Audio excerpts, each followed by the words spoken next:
All right. Hello, everyone. Christine Moon here with my friend Chris Westcott, coming in wonderfully from, is it Rockaway Beach in New York Yes. City? Yes, I'm in Queens at home in Rockaway Beach.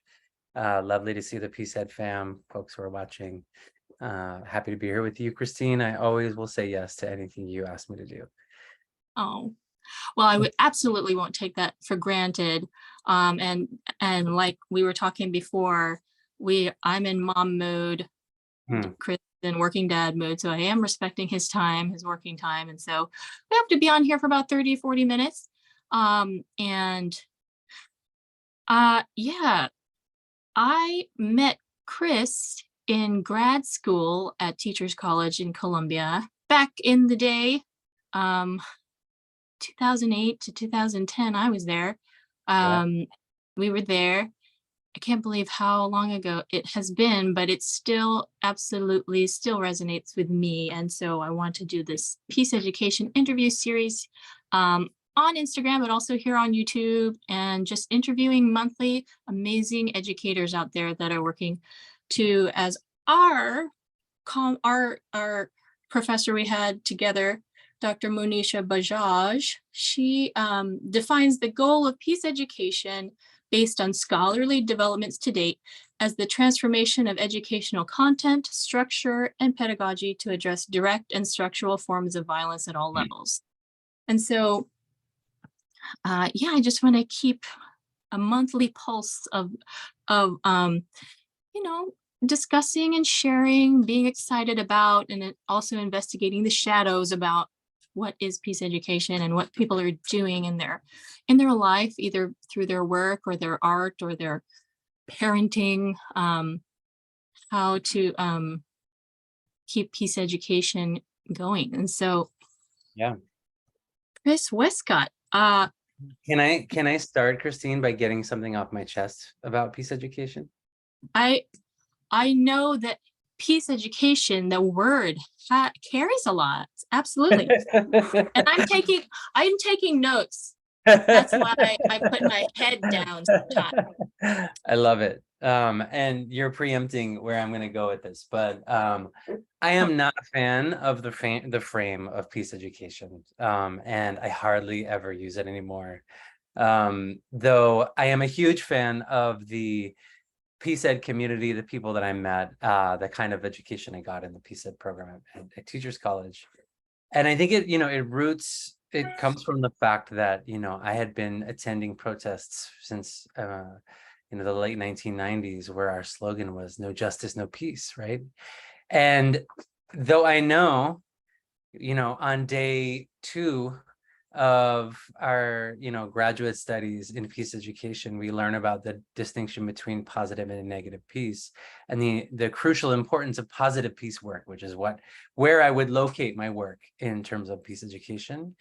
But popularly, nobody knows that distinction, positive, negative peace, unless you go to grad school, right? And so mm, just I think many people popularly sort of associate peace education work as not about justice work. Um, and mm, for me, the type of education that I've done is always, justice oriented, about, movement oriented, liberation oriented work that is about creating the kind of world that we need and that we're all yearning for. Um, Peace Ed can house that. But for those that are already, using peace and justice education or human rights education, I applaud that move. I think it's both of those frames are more encompassing of the spirit of this work, which is, I think, what brought many of us to it. So yeah, a little stupid thing to get off my chest. no, I, that's that's one purpose of having these discussions, is to kind of see how to keep the pulse going, but keep it evolving. And one big kind of, I think, founding organ in my passion for this was Mhm. when I came across Paulo Freire's work Yep, with popular education. And absolutely. and so my Pedagogy of the Oppressed book is like every page is dog-eared, everything is underlined, all the notes, and I did my senior thesis on it. Like Yes. that is, yeah, because I, like you and Dennis and I met in the activist world, and so I I do, yeah, I absolutely have those roots as well. So that is, yeah, it's a fascinating thing. I think we'll just keep massaging this, is that popularly that that's one thing I want to try to help it be more popular rather than maybe how you're describing in the silos of academia. Is Yeah, that, exactly. Yep. Yep. yeah, yeah, yeah. Well, uh, yes, we shall continue the work. Speaking of work, can Mhm. you, like one thing that I learned from my friend, Sarah Norgren, Dr. Sarah Norgren. She's a poet friend of mine here who works on climate change issues, and she's amazing. She talks about trying to help this work be exciting, you know, exciting. And that's not to mean that you don't have the capacity for the non-exciting or the difficult or the shadow work of it. That's all part of it, but also to embrace that too. And that's part of like the energy of excitement in terms of let's transform and heal with that together. Like with your organization, what excites you about it? Its Mm. mission, and then your role as a senior political education strategist. Is that Yeah. right? Yep. I like this question.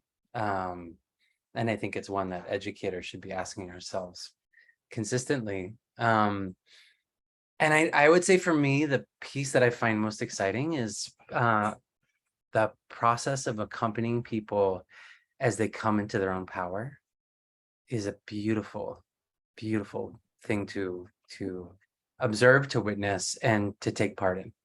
And I think at its core, what I do in Solidaire is work with our network of members to encourage folks to step more deeply into their political selves and their own political power and protagonism. And I think, the spirit of popular education work you were talking about, Paulo Freire, I think is ultimately that work. How do we call people to the fruition of the self in relationship with others, right? In context of power. Mhm. And Mm. I think that those three elements, self, other, and context of power, just are so deeply connected to the kind of work that I do today. And when those three ingredients are all present, I find it to be incredibly exciting. And it ought to be full of joy. Like it ought to be a joyful process, the process of becoming, the process of coming to power, even when that means giving away power or redistributing power, Mhm. as it does in our context, ought to be a joyful process. And if it's not, then I think we're doing it wrong. I thought about when I was reading through the Solidaire work website. I wondered if you're familiar with this book. Have you? Oh gosh. The Dawn of Everything, a new history of humanity. Oh, well, David Graeber and David Wang Yes, wrote. it's David Graeber. Okay, that's what I thought. It's David's book. Yeah. Yeah, I've been trying to read it all summer. I think I've gotten through 60 pages. I'm trying to. It's one of those things to try to fit at the end of the day when you have how like 2 brain cells left Yeah. after being with 3 kids all day. But it's a fascinating read. But it kind of came out of the Occupy Wall Street movement Yeah. as well as your organization did. Yep. Do you have what kind of nuggets would you like to share with us about that birth story? Yeah, absolutely. First of all, just deep amount of respect to David Graeber. Yeah. was not someone that I knew personally, but I've always loved his work and was shaped by it deeply as a young person coming up in the movement for global justice in the late 2000s. And actually a lot of my friends and colleagues in Solidaire were very close with David. So Oh there's a gosh. connection already there. So I'm glad you lifted up that work. But yeah, Solidaire grew out of the Occupy movement. In a moment when, you know, folks throughout this country were standing up against the just ridiculous and growing levels of inequality that have been happening and growing tremendously throughout my lifetime since I was born, right?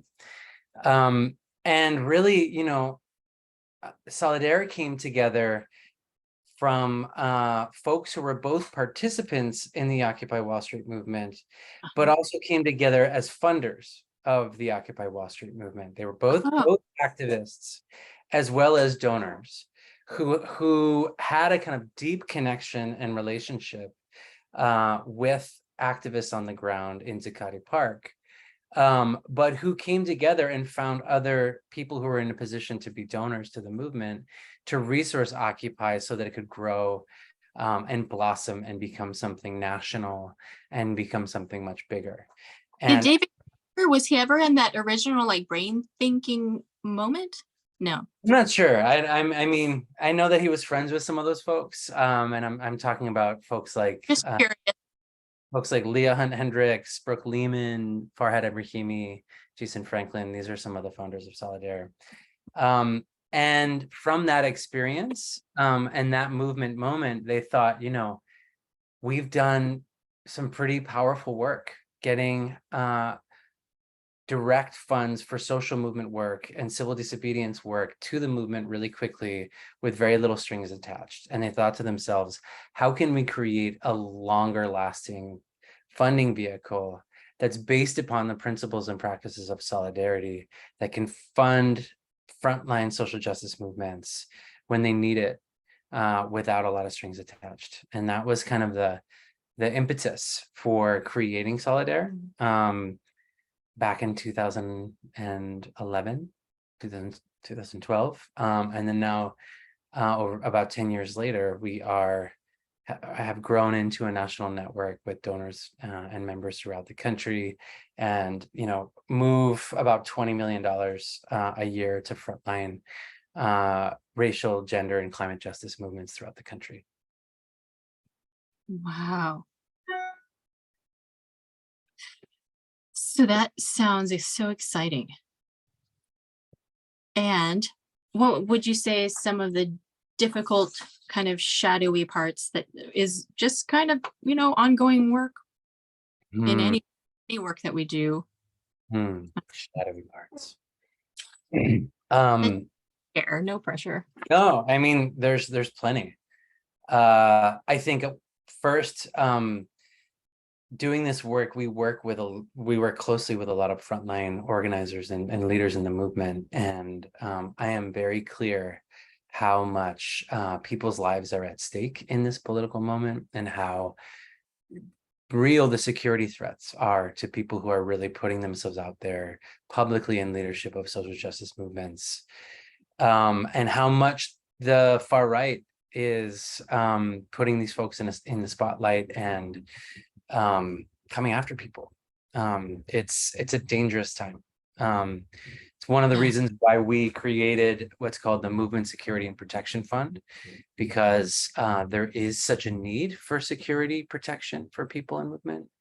And so just getting up close and personal with, like, you know, folks who are leaders of the movement for Black lives, how much of a security risk they put themselves, you know, that they deal with as being in leadership in that work, and also how much of a personal toll it is in terms of just taking all that heat, you know, both online and then in person. It's a lot.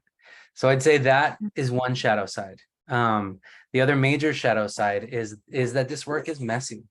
And when you're dealing with contradictions as deep as those that exist in this network, which is essentially organizing rich people to fund working class, people of color led social justice movements throughout the country. There's just lots of missteps and mistakes that happen along the way, because you're dealing with such power differentials. I'm an inherent optimist, like, to my core. And I think even if I weren't, I still believe in this work, but I am. And I believe in the capacity for transformative relationships.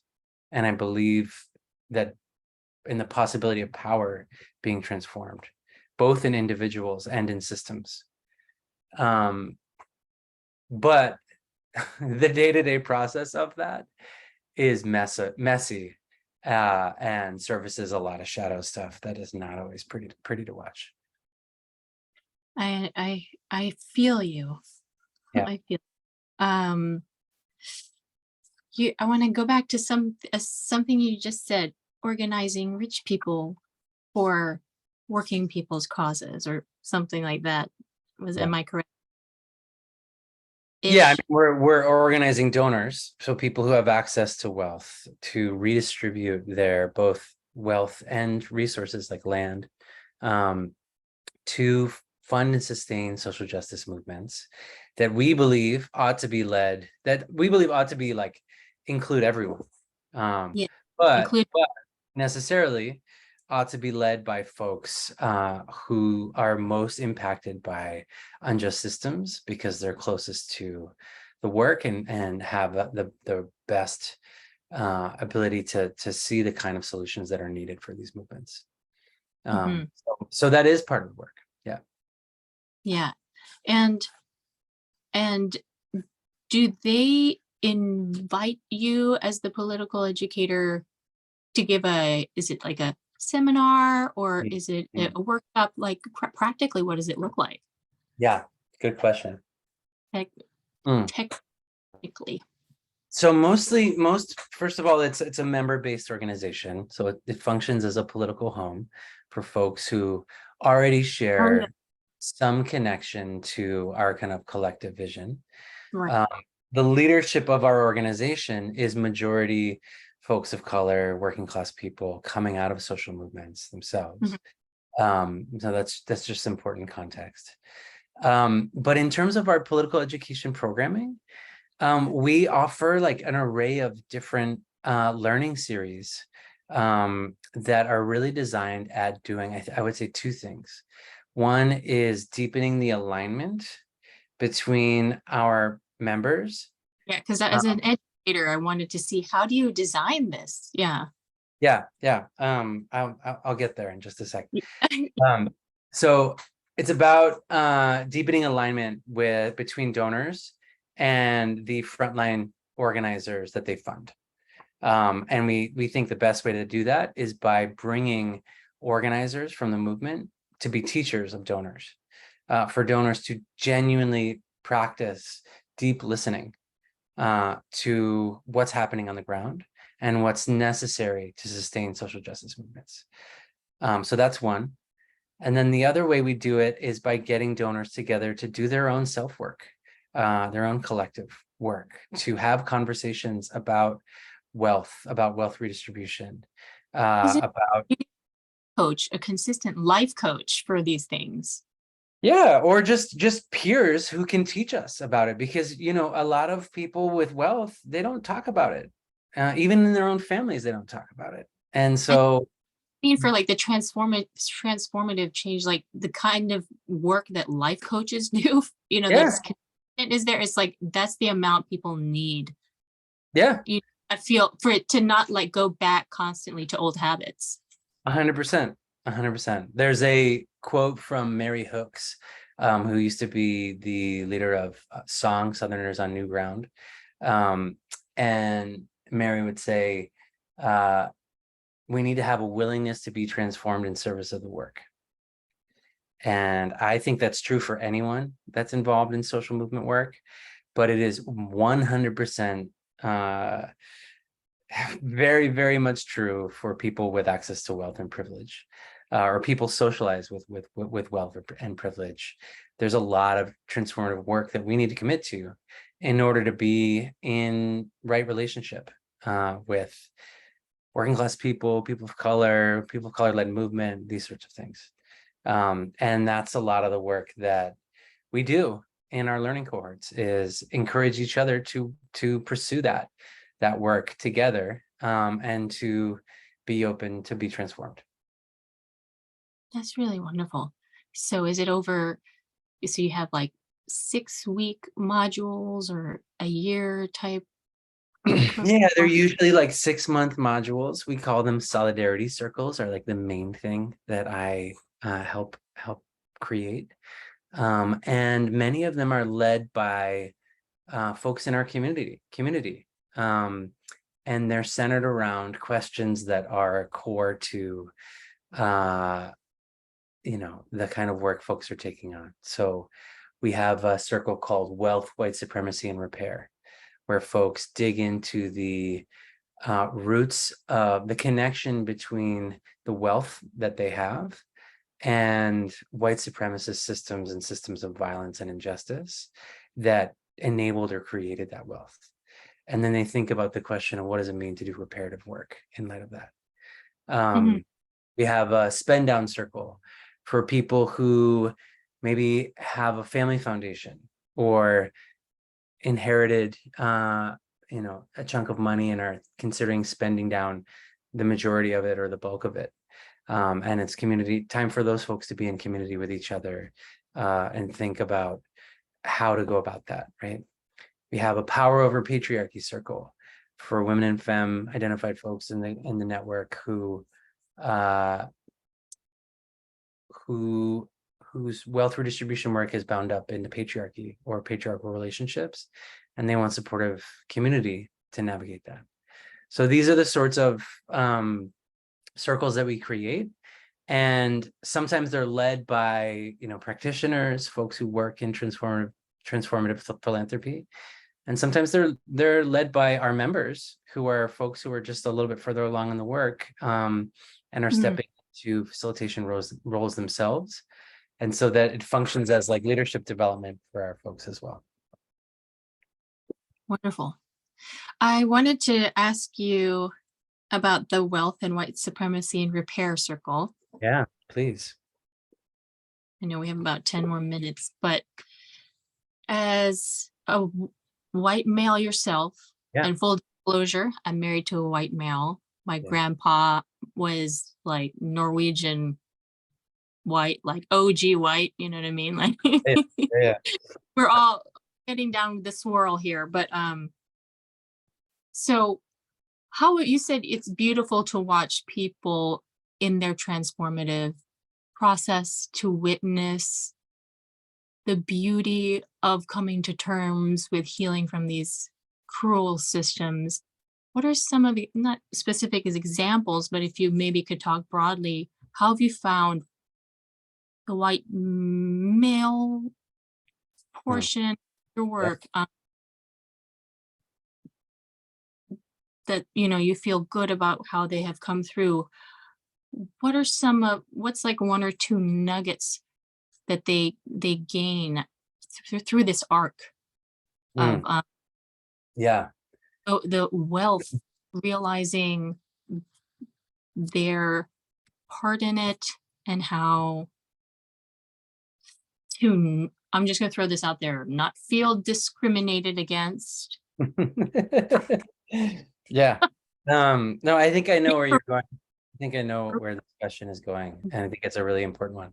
It's a growth because um it's it's such important work. And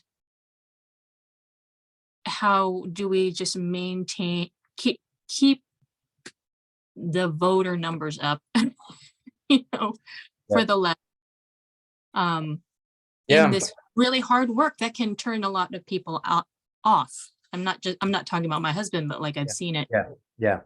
you know? Well, I mean, I think I'm guided in this work by a belief that unjust systems and systems of hierarchy harm the people that get privileges or power from those very systems. Not in the same ways as folks who are marginalized and oppressed by those systems, but harm them nonetheless. Yeah. And that the work of undoing, unlearning, examining our socialization in terms of the ways that we've absorbed and learned privileges, and committing to a journey of moving, you know, of really examining those so that we can seek different ways of being. That Mhm. is a journey that is incredibly beneficial for those individuals themselves. It's not work that like white men are doing because they're, you know, benevolent people and you know, that they're doing it for other people. No, this is work for us, right? This is work for us to be more whole people in better relationship with ourselves, and capable of being in more depthful relationships with people who are different than us, right? I fundamentally believe in that journey for folks. And I've seen it to be, and I've seen it to be true in my own life. And I've seen it to be true in the lives of many, many folks that walk alongside me in this work. We have I have a dear friend and comrade in this work, Alan Preston, who spent the early part of his career working on Wall Street. Alan Preston the third. I'm just Alan kidding. Preston, yeah, Alan Preston, that's his name. And he may easily be a I'm third. just joking. Oh, I I said know. that name. But the important thing is he worked on Wall Street as a young man, as a young white dude, and had a kind of reckoning where he realized that not only is the work that I'm doing not beneficial for the world, but it's actively harming other people and the environment in very real and significant ways. And he was like, I don't want to be a part of that. And so he not Hard only stepped out of that work, but then he now works coaching mostly other white guys, but not only white guys, coaching other people how to do alternative investments to divest from Wall Street, and invest their money in regenerative economics, economies that are good for people on the planet, right? So I just feel like I'm full of examples of people like Alan who've made that kind of journey. And I just fundamentally believe that like this liberation work, it's work for all of us. It's it, not, no one's doing it on behalf of or because they're a good person or anything. No, this is work for us. It makes us capable of having better lives, and living more fully, you know? I think that those examples, it would be great to see that more in the, because like you say, a lot of the danger that we feel ourselves in, and me, us as parents of a trans child feel danger all the time. Yeah. Um, and is due to not seeing, I mean, it is partially due to not seeing more of that transformation in white males, or those who have traditionally held and directed the power. And I feel like the world would be safer if 100%. that was more in the mainstream narrative, that beautiful journey that helped Yeah. people feel. It's just, there's just a really sick, like you're saying, the far right, and even in the left and NGO worlds, like there's still a long journey with these things. And I just wish, I really would love for that journey to be more out there. Another reason why I wanted to interview you, just trying to keep putting journeys like that beautiful information, because that can really help, like you say, first help the safety factor increase around our activist circles.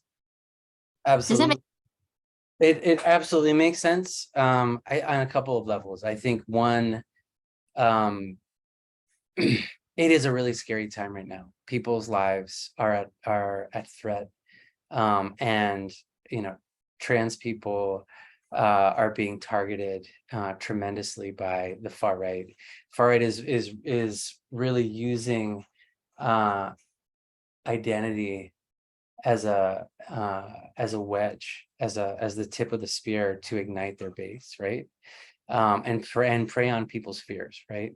And they're playing up, all these tropes against trans people, gender non-conforming people, woke politics, all of this stuff, because that's the kind of stuff that inflames people who are used to traditional ways of being, or used to power, and Mm-hmm.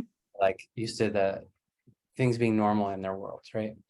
And Yeah. uh and all of that is to distract people from like the deeper structural economic issues that are actually happening in our society that are tearing us apart, and negatively affecting people all over the country. But as long as people get caught up in these sorts of games around woke politics and identity, it's a distraction. And it's really become a strategy of the far right, and it's dangerous, and it has real implications on the safety of people's lives. And so I don't take that for granted ever, right? Mm-hmm. Um, and then on another level, I think it's important for us to share stories of hope. One thing I remember from Dr. Zina Zakaria. Mm-hmm. One of our professors. Yeah, I remember our conversations on pockets of hope. And it's something that's always stuck with me. Wait, can you remind? Um, I'm I'm trying to remember which piece we read that spoke to it, but basically, the sentiment that no matter how bad things seem around Mm-hmm. us, no matter how grave, no matter how much violence feels ever present, there are always pockets of hope to be found, and those pockets of hope are the things that we need to invest in, that we need to lift up, and that we need to seek out, right? Yeah. I'm a One thing. deep believer of that. Yeah. Ah, I think me too. One thing that I've been reading lately that's been so inspiring is a common indigenous practice of um, ancestral, I guess, worship or conjuring, Mhm. where if you think back to especially the ancestors that worked hard to change systems Yep. that created what we have today, they had really dire situations around them, but they found within them enough hope in order to keep working, working tirelessly and through such indignities, Yep. um, for me to be where I am now. Like I had an indigenous great grandmother that dealt with, Spanish colonizers that were so, just her sisters and her, and Yep. but like and then just Native American experience, um, learning and being inspired by them and thinking 7 generations ahead. What am I doing now? To keep hopefully inspire our future and our the generations ahead.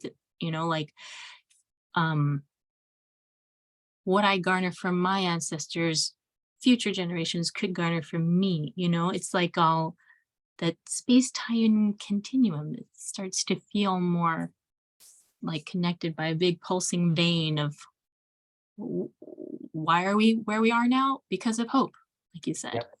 and Yep. then action. Yep. And I love what you're lifting up, this like looking back to look forward piece, because one of the things I think is crucial in this work is that we take on the work that's right for us as individuals. So for me, based upon who my ancestors were, I have ancestors who were colonizers, settlers in New Jersey on Lenape land, right? I Yeah, have ancestors that were slaveholders, right? yeah, Um, that is part of my lineage. That's part of the path that enabled me to live the life that I did, right? So for me to take on future building work, I need to reckon with that history. I need to reckon with how it's shaped me, how it's enabled me to get some of the things I've had in my life. And I need to think how it shapes the kind of peace and justice building work I want to do in the future, right? And I think all of us like all of us benefit from that kind of looking back to look forward, to think about what is the work that we are carried to do, specifically ourselves, right? And how is it informed by our histories, our Yeah, what ancestors, we did. people, Yeah. right? And because when you do that looking back to look forward work, Christine, it will and inherently, lead to different nuggets of or crumbs that guide you to a response to the question of like, what is your work to carry, right? Mhm, Um, and I don't think we all need to do the same work, right? mhm. But there is work for all of us to do.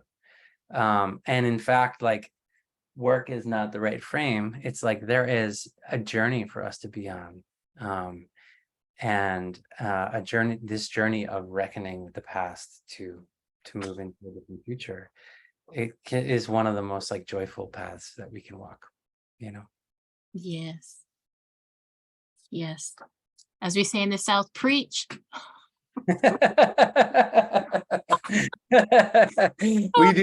We do have some preachers and some rabbis and all that in our community. Oh, yeah. That ain't me, but No.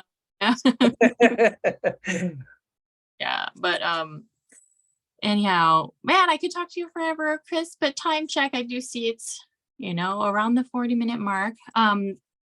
What is one thing you want our listeners and viewers, what's like one message you want to leave them with? And then tell us where we can find you guys online or anywhere. Yeah. My message to folks is that we're in the US right now. I think this is true of many other locations. We're in a generational struggle for the soul of democracy in this country. The stakes are extremely high right now. The far right is building towards an authoritarian terrain and possibility Mhm, that can be incredibly damaging. And they're unapologetic in the way they're pursuing it. mhm. And if we are going to confront that and overcome that in this country, we need everyone to pick up the work in some way, shape, or form, whether it's in your hometown, in your school, in your family, in your workplace environment. There is justice work for you to be done wherever you are situated, and we need you to be doing it. Because the stakes are incredibly high right now, and it's scary times. Yeah. So that's where I would end it. And Mhm. we'll find the pockets of hope along the way if we're doing the work. That's the other thing. Yeah. Absolutely. Absolutely. Thank you so much for that. And what's the website for Yeah, some? check us out. It's Solidaire, SOLIDAIRE I network.org. I'll put it Solidaire. all I'll put all the links in the description. Yes, please. Check us Fabulous. out there. And Christine, it's been an honor chatting with you. It always is. Same here, all the way, ditto. I really appreciate your time and, of course, your work, Chris. We're gonna have to connect again and talk more, catch up like we do, um, annually at least. All right. And if we don't need to move to New York because of these anti-trans laws, we'll still be able to see you somehow. Boy. Well, I always welcome you coming back to New York and coming closer to where we are, but not, hopefully it's not under these circumstances at all. I know. We'll see. We'll see. We just have to keep doing the work, like you say. Well, Indeed. much love to you and your family and your cute little boy and everybody up there. And we hope to see you soon. Thank you so much again for being with me and us today, Chris. Yeah, always, Christine. And real talk, I have to go pick up my child and then take him and our cat to the vet. So that's why I'm I'm hopping off here. But Yeah. it's been lovely chatting with you. I always appreciate talking to you and always appreciate connecting with you. I'm so Uh, glad. and connect again soon. Me. Okay. Bye All right. bye. Move on. Take care.